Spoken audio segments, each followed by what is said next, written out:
This is Sten Hansen from the My Thought Coach podcast. Thanks for listening. Today, I want to tell you the secret of having an amazing family gathering. And it's not what you think it is. So listen up. Even if you think they're always amazing, I promise they can get better. There's this word. It's the word should. And this word should can destroy relationships, especially relationships that matter. So if you care about people, I want you to really listen in. Think about this. If you've ever heard yourself say any of these things in your mind during a family gathering, she should know that we don't like that kind of food. They should be more considerate. They shouldn't talk about things they don't know anything about. They should help clean up. They should know that we don't eat meat. They should know that we don't drink milk. Whatever it is, I want you to imagine a world or what could happen in your life if there simply was no should. So there's this thing that some people like to call the manual. And basically it's a set of instructions that we have for other people in our life about how we would like them to behave so that we can feel good. And the biggest problem with manuals is that the other person has to change or stop doing or start doing something in order for us to feel better. And the problem with the word should is that often we don't realize that should leaves us really powerless. When we think that someone should or not do something, we hand over the power of how we feel to the other person. So if you're in pain right now in your life because of something that someone else has done or hasn't done or said or hasn't said, this manual idea may free you completely from that pain. And so it should be very good and exciting news because it doesn't involve changing any of the people in your life. Only the way that you are thinking about what they're doing. Changing the sentences in your head that keep running over and over will absolutely change the way that you feel. So right now is probably the part where you're ready to stop listening, press pause, completely turn this off because you are probably thinking this is just too simple. And if I really understood the situation, then I would see why your problem is different. And I believe you. Let me tell you why. I want to tell you an example of something that happened to me at a family gathering not too long ago. It's just a few years ago. My sister started telling a story about the two of us to other people that were there about when we were young. And as she was talking, not only were her facts wrong, but she said some things that were the exact opposite of what I remembered about my experience growing up. She said something like, yeah, Sten used to always beat me up when we were younger. And I remember when she said that, I remember that moment. My body had the strongest feeling, this vibration.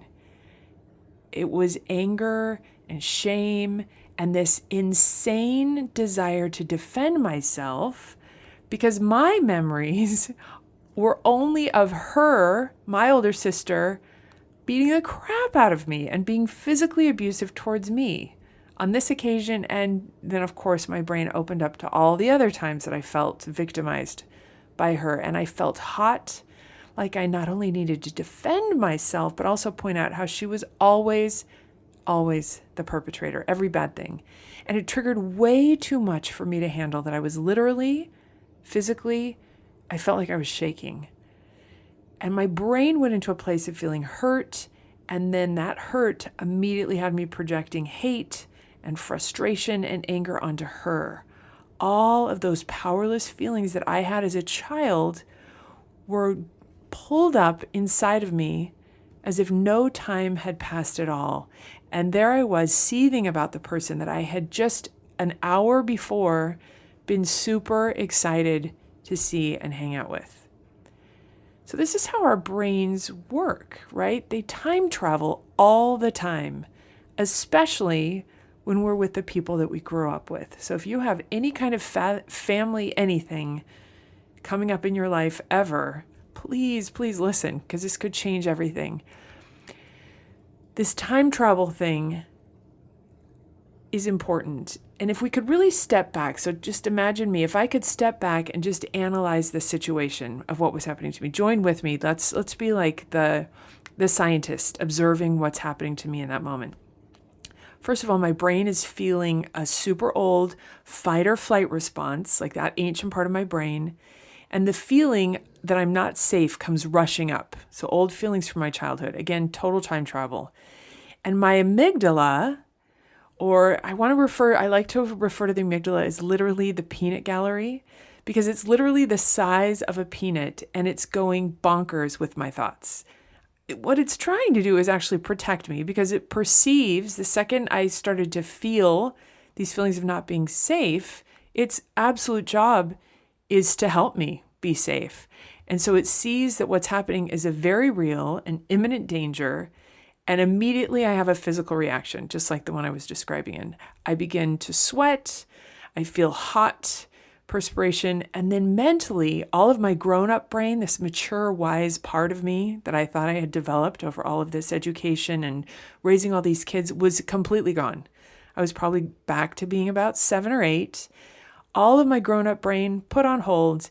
And any part of me, that part of me that wanted to connect or make peace or build good relationships or extend this feeling of family and safety and all these yummy feelings that I was trying to create, gone, totally gone, put on hold.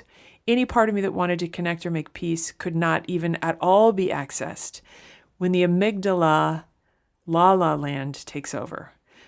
And when the amygdala gets charged, all of the details blend together and get super hazy. So your ability to remember details, gone. Not important if you're trying to be safe from a lion or tiger. Remember, that's the part of the brain that's activated, the peanut gallery, trying to protect you. It's all attack and fight and then get out of there towards safety.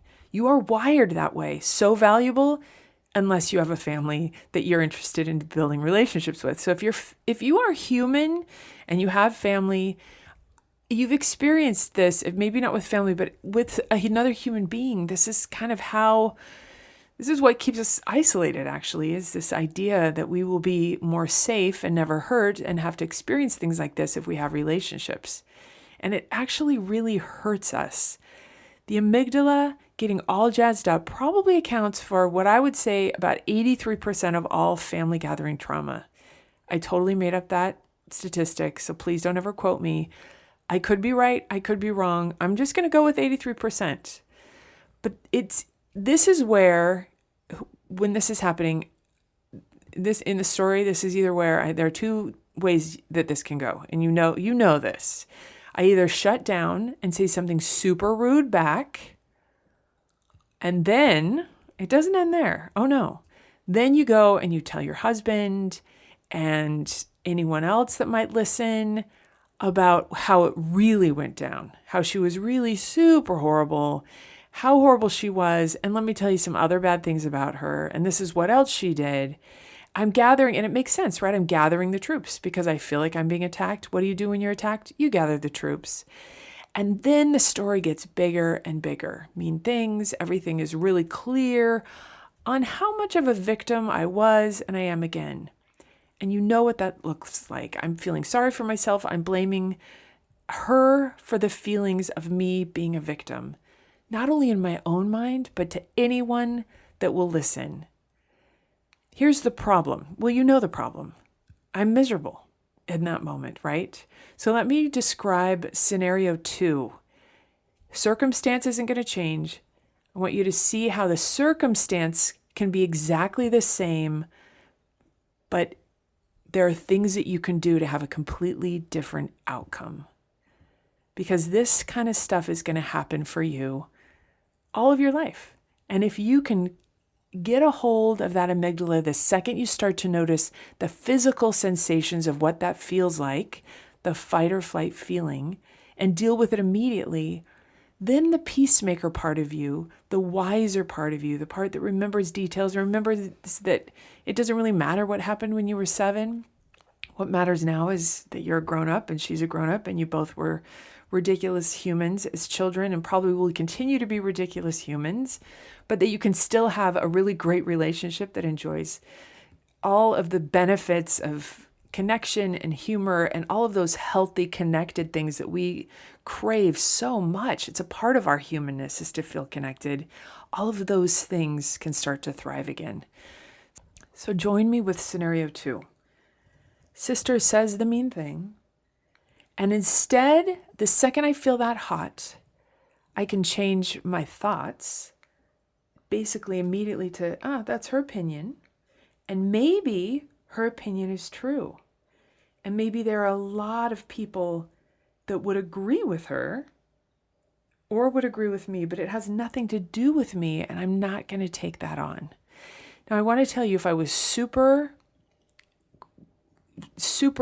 charged physically, knowing now, after having worked with so many clients on this and being inside of my own brain, I would probably go into the bathroom as quickly as possible. And I would go through a few rounds of tapping, because if I know that I'm emotionally and my amygdala is charged to like a level on a scale from 1 to 10, like an 8, 9, or a 10, and I'm feeling sweaty and shaky inside and wanting to attack, I know what that feels like. And I know I can get out of that place by doing a little bit of work.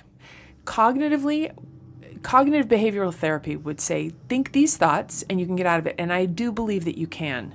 And most of the time, if you're not as charged up, if you're like a level on a scale from 1 to 10, if you're a 6 or a 7, you can think thoughts like, it's okay that she's saying this stuff.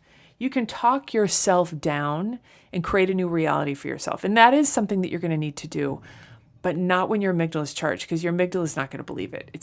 You can't talk your amygdala into anything.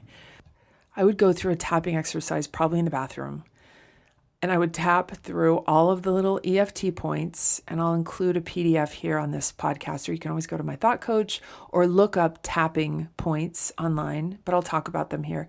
At the end of this podcast, I'm going to give you a guided, super quick 5-minute get out of jail fast card, get out of crazyville, brain, physical, whatever.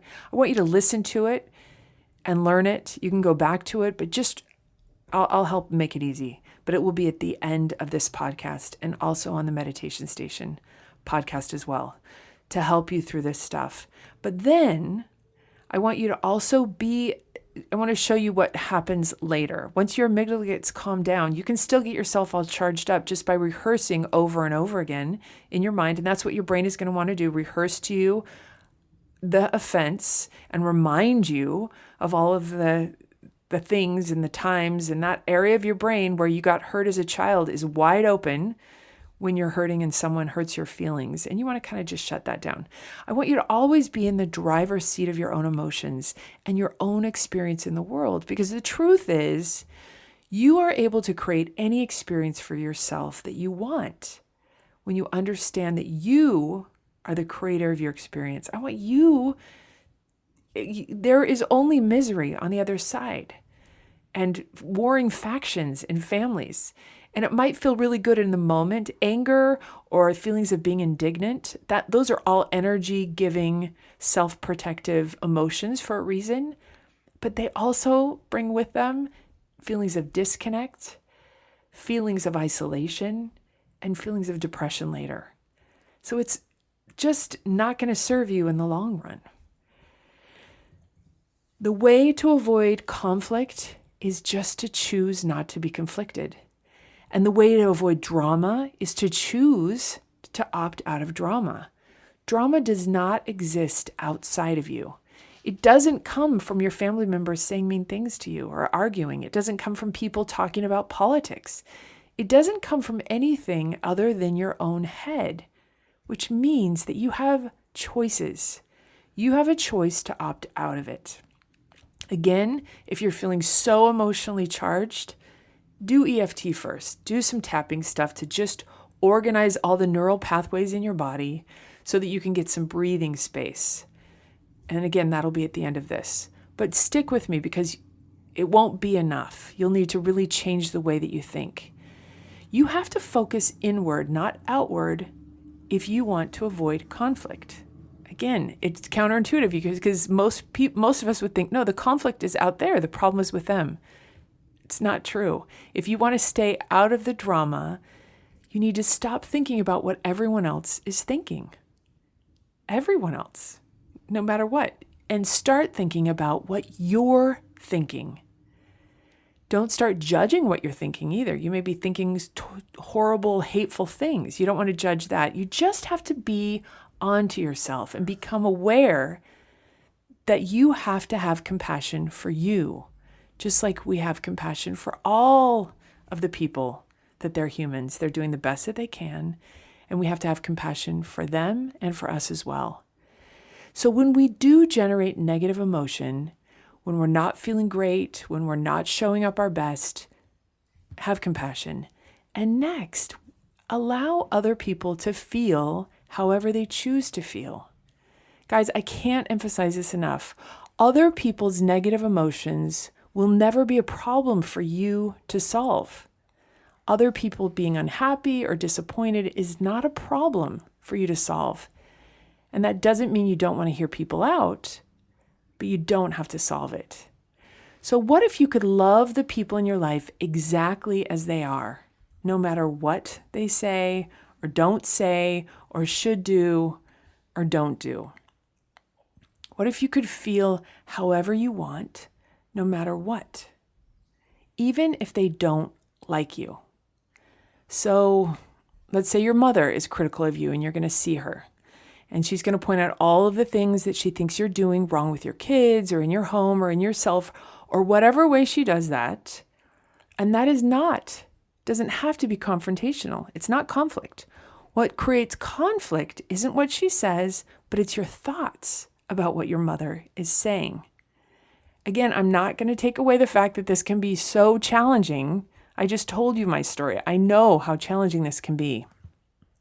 But you, my friend, are allowed to not be in criticism about your mother criticizing you. You're allowed not to be emotionally charged by it. You're allowed to remember that what your mother thinks or says is about her. And it's perfectly okay for her to be wrong about you. And it's perfectly okay for her to offer her opinion. And in fact, let's be honest, she probably thinks she's just helping you out. She's just trying to do you a favor, to point out how your life could be better. It doesn't mean it feels great, but that very well could be true. Can you imagine how freeing it would be to simply allow other people to be wrong about you? This one idea could change your life, because our brains, when we think that others don't approve of something we did or said or whatever, our brains on default think I have to explain to them why I'm still a good person. I have to explain to them why I'm a good person, or that I'm a good mom, or even if I let my kids eat chocolate or whatever, just like I had to with my sister. The brain immediately wants to show the other person why they're wrong, and it rarely stops there. It's not just that they're wrong, but then they're also horrible, and your brain has to give you all of that evidence too. So family gathering times get extra difficult because they're even more vulnerable, and we're not able to control our image or the things that we say or do at all times. And when we feel attacked, we start to play this kind of tug of war. So the other person, whoever it is, mother-in-law, siblings, spouse, person, anywhere, it's like they're pulling on our rope, saying in one way or another, you messed up, or you're bad, or you're whatever, you messed up. And then we pull back saying, no, I don't think you understand. I didn't mess up. And then when you pull back on the rope, guess what they do with their side of the rope? They pull even harder. So trying to talk people into changing their mind about you usually has the opposite effect. And it can turn what would be maybe a small little hurdle into a full-blown confrontation. Again, it's just the amygdala trying to protect us. But these panic thoughts create panicked, defensive feelings, all because of the emotions that we create for ourselves when we realize that we're not convincing other people that they're wrong about us. So there is so much more peace available when you just put down the rope and you say, you're totally allowed to think that. And maybe even, a little part of me even thinks that you might be right. And that scares me. But most of me thinks that that's not true. And you're allowed to think that anyway. So all these thoughts, they're all thoughts that you have in your head.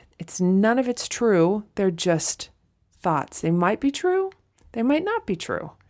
But what do you want really? What do you want most, right? If the wisest part of your brain were to step back and look at everything objectively, what most of us want is peace and harmony and to feel better. We just want to feel good. And unfortunately, or actually fortunately, the only way to feel good, all of that has nothing to do with what other people do or don't do. And it has everything to do with turning inside and what kind of choices you're making to keep your inner world out of conflict. And that can absolutely be done through tapping, through being onto yourself, like remembering these fun little stories that I just told you about what's happening, and to be an observer of the experience, just noticing when you're in fight or flight, noticing when you're panicking.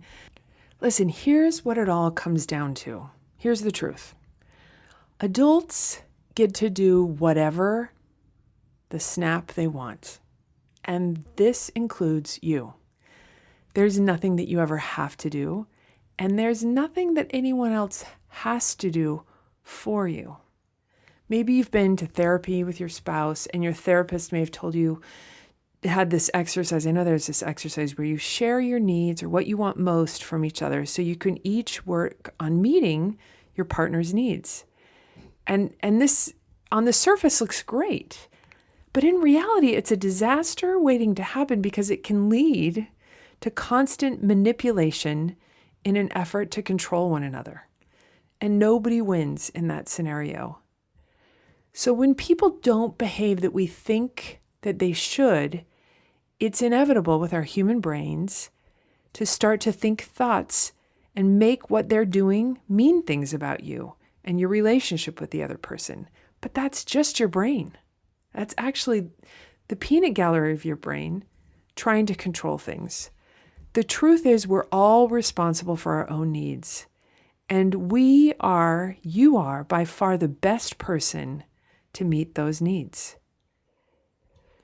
Before I finish up today, I want to just take a closer look at the thoughts that you feel in response to a real or perceived negative experience. The reason for your negative emotion in that moment is because of a thought that you're thinking, and it's not because of what they said. So my feelings in the moment that my sister said those things were not because of what she said. They were 100% because of my thoughts. And let me help you. I can't emphasize enough how important this distinction is, because if I'm the reason that I'm feeling shame in that moment, I still have all my power. But if I give the credit for feeling shame to another person, then I've literally given my power over to them, and now I'm a victim of something that they've done, which is there's no win to that. You can't ever change that. You're just a victim. You're stuck there and you don't progress. So let me give you an example. This is an example that one of my teachers used in a class that I was taking. If somebody told you, I really hate your blue hair, and let's say your hair wasn't blue, it was like just brown, like you hadn't dyed it blue or whatever, and you don't have blue hair, but they came up to you and said, I really hate your blue hair, you're probably not going to start crying. You're probably not going to say, that hurts my feelings. You're probably not going to drop into feeling like a victim because there's no part of you that believes that you have blue hair. Most of you won't. Some of you could, if you're really into this victim mentality, you could use that as a reason. But the reason why you most likely won't start crying is because no part of you believes what they said, right? If you don't have, let's say you just have black hair and somebody tells you, I hate your blue hair, it's not going to really get to you unless there's a part of you that really thinks that you have blue hair, which is a whole other problem. But if you know you don't have blue hair and somebody says they hate your blue hair, it's not really going to affect you. When somebody says something to you and you do believe it, or there's a part of you that believes it, that's when it gets to you. And the reason that it gets to you is because of the thought you're thinking that believes the thing that they're saying on some level. This doesn't mean that you have to give your power to them. All it means is that later on, you need to have a look at that thought and you need to take care of yourself and try to understand what's going on with you. Just like I did with my sister, I had to really figure out why that hurt so bad. And part of it did because I had told myself this story for years that she beat me up all the time. But it's absolutely possible that sometimes I punched her back. It's absolutely true. And there's a part of me that knew that, which is why that was so painful to me. And this was an opportunity for me to connect with that part of me that really did believe that negative comment. And then once you kind of connect with yourself and heal, you become a person that can handle any kind of difficult vibration in your body. And that's all it is. And not be afraid of it. Not be afraid of anyone saying anything that could hurt you, because you begin to recognize that instead of being afraid of life, you can embrace it because you're not afraid.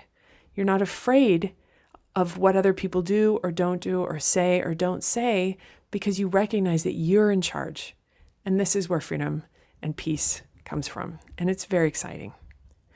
Guys, have a great holiday. I'm thinking of you. You've got this. Following this is a guided tapping exercise that can just help you in the heat of the moment when you're feeling extremely vulnerable. Tapping works, and that can be another section altogether, but I've been doing some actual research on how and why, and it's fascinating. But really for you, you're just reorganizing the neural pathways that run throughout your entire body and nervous system and connect to your brain and your amygdala. And it's just science. And tapping literally just kind of disrupts that signal, that strong emotional signal, and gets you back to a place where you have your full brain capacity, which is exactly where you want to be, especially when you're dealing with family. Really quick, I do have a couple of slots available for one-on-one coaching with me. If you're ready and interested, shoot me an email at stin@mythoughtcoach.com to see if we're a match. Love you guys. You got this. If you're feeling really stuck in your life, shame is one of the first things to start to explore. If you think about it, shame and guilt start most likely when we were kids, when our parents or teachers used it to get us to mold our behavior, to have good manners or to be good or do your homework so you don't get in trouble or shamed in front of others. And we learn really young to compare ourselves and then also to label our behavior as good or bad. And it's when we carry this stuff with us into our adult lives by labeling what we do or what we don't do as either good or bad, or beautiful or ugly, desirable or not, or making sure that we fit in or not, that this can get extremely carried away and very toxic. Holding ourselves and others to impossible standards is a sure indicator that shame is playing a destructive role in your life. You may not even realize that shame is what's going on in there when you're being such a perfectionist that you can't even get stuff done, or when you keep putting up with bad behavior in others because you just want to keep the peace and be liked by everyone and be a people pleaser. Self-sabotage or punishing yourself for things that you've done or not done are also all ways that shame keeps showing up over and over in our lives, and it will keep you stuck. So if you were my client and came to me feeling extremely stuck in your life, I would want to look at shame, and I would probably have you try out some EFT. And here's how it would look. Try it with me. Instead of delving into the past, I instead would want you to immediately begin to explore any guilt or shame that you're feeling right now for present day issues. Because your past and present are all linked together in the brain, and issues that you had even when you were young are all bound together with these present feelings in neuron memory chains. So anything that feels horrible to you or shameful to you right now is dancing around with your old stuff anyway. So there will be enough experiences in your life today, and you can pretty much count on this showing up in your life enough times until eventually you start to heal from it, because these patterns do repeat themselves over and over again and live with us until we can clear them up. So use the events of this moment of today. Think about something as recent as you can that brings you up feelings of shame or feelings of needing to punish yourself, or something that you did or you didn't do, that feeling of shame and guilt right now. And I want you to begin to tap on your karate chop point. Refer to the little chart if you can't remember where that is, but it's the outside part of your hand, and you can just karate chop into your other hand. It doesn't matter what hand, but as you do that, I want you to think about the feeling of shame or guilt or regret and what that feels like inside of your body. Pay attention to where that feels. And some of the words that I'll use as we go through this process, as you continue to karate chop there, will help. I want those words to help pull up emotions inside of you. They can't just be words. They've got to be pulling up feelings and physical sensations, because again, feelings and physical sensations are completely linked. There's no way you can be feeling shame without having a feeling of shame inside of your body. Where is that? And then go ahead and tap on the inside part of your eyebrow. And I want you to think about something that you feel shame or guilt or regret about. The more that it loops around, the better. I want you to think about it. Think about the words that you say to yourself at this time. Think about what I regret. What I regret the most about this is, and then tap the outside part of the eye. What I feel the most shame about is, and keep tapping. You can talk out loud or you can think about it and notice where in your body this is. And if it's moved, that's great. Pay attention to there. Tap now underneath the eye.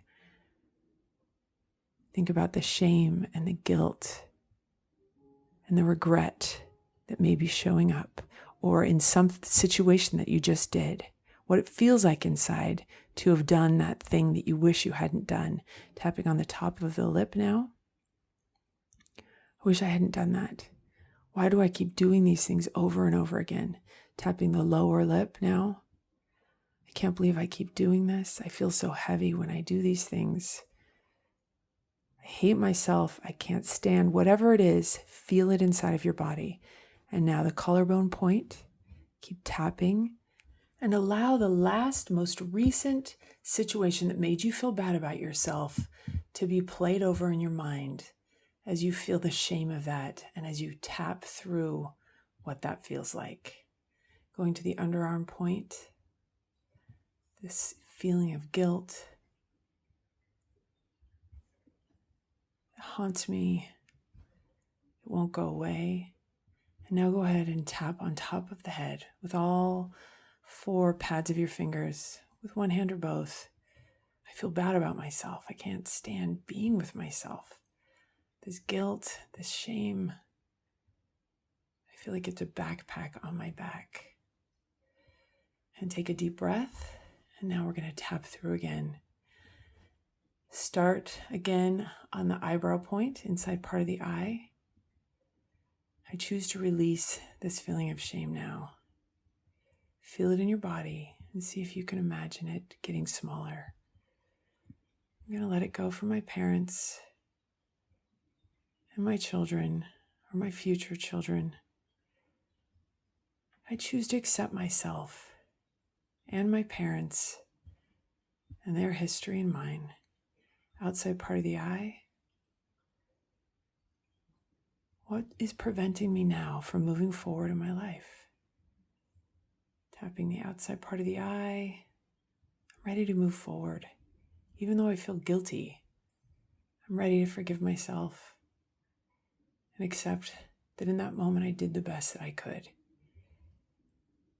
Bottom part of the eye.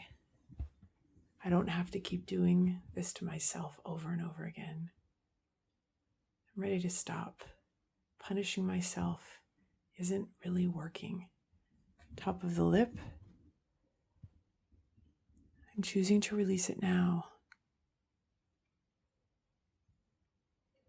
This legacy of guilt underneath the lips, top of the chin, heavy weight of guilt that belongs even to someone else. I'm letting it go.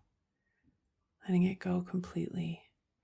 Tapping on the collarbone point. I'm releasing my mother, my father, everyone who came before me who carried guilt themselves and could never quite feel good enough. And now underneath the armpit,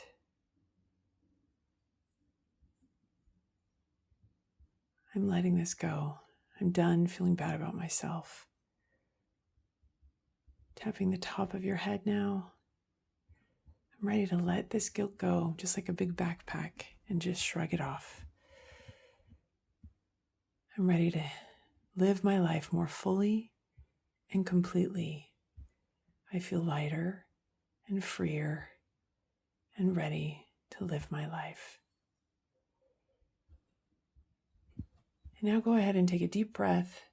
If you feel still really stuck, go through again all of the tapping points and try to identify where it is that you feel the most bad or the most guilty or the most ashamed. Any of those feelings will keep you stuck, so work through them and let them go. Any of the content in this section will also assist you in forgiving yourself and moving on so that you can let go of all of that habit of feeling ashamed and feeling like you need to punish yourself in order to change your behavior. Start instead to love and embrace and accept yourself and all of the imperfect parts of you. And you'll begin to then appreciate the more perfect, amazing parts of you, and they'll show up more often.